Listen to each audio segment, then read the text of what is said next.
جمعیت علماء ہند 100 سال سے اسی راستے پر کام کر رہی ہے۔ ہم نے کبھی بھی ہندو مسلم یا کسی دوسری کمیونٹی کے درمیان میں تفریق اور نفرت کو پیدا کرنے کا کام نہیں کیا۔ ملک کی آزادی سے پہلے مسلم لیگ نے ملک کے بٹوارے کے لیے ہندو اور مسلمان میں دوری کو پیدا کی۔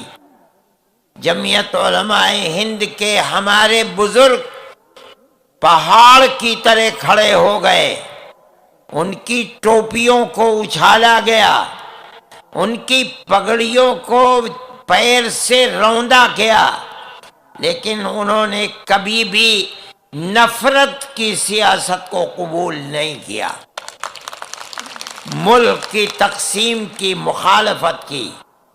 ملک تقسیم ہو گیا، یہ اوپر والے کا قدرت کا کرشمہ تھا، لیکن ہم ملک کی تقسیم کو ملک کے لیے ہانی کارک سمجھتے تھے، ہم نے اس کی مخالفت کی۔ ملک کے بعد ملک کے اندر ایک طبقہ پیدا ہوا۔ میں آپ کو بتاتا ہوں کہ جیسے جیسے ملک کی آزادی قریب آتی تھی، جمعیت علماء ہند گاندھی جی سے، موتی لال نہرو سے، جواہر لال نہرو سے بار بار یہ عہد لیتی چلتی تھی کہ جب ملک آزاد ہوگا تو ملک کا دستور سیکولر دستور ہوگا۔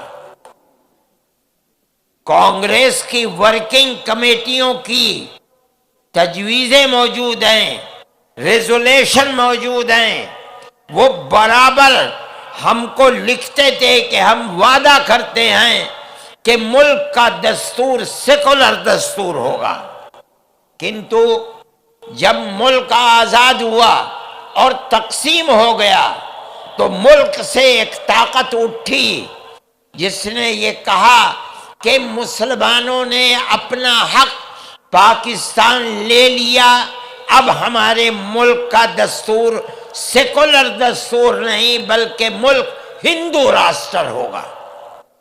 جمعیت علماء ہند وہ تنہا جماعت تھی جو گاندھی جی کو، جواہر لال نہرو کو پکڑ کر بیٹھ گئی۔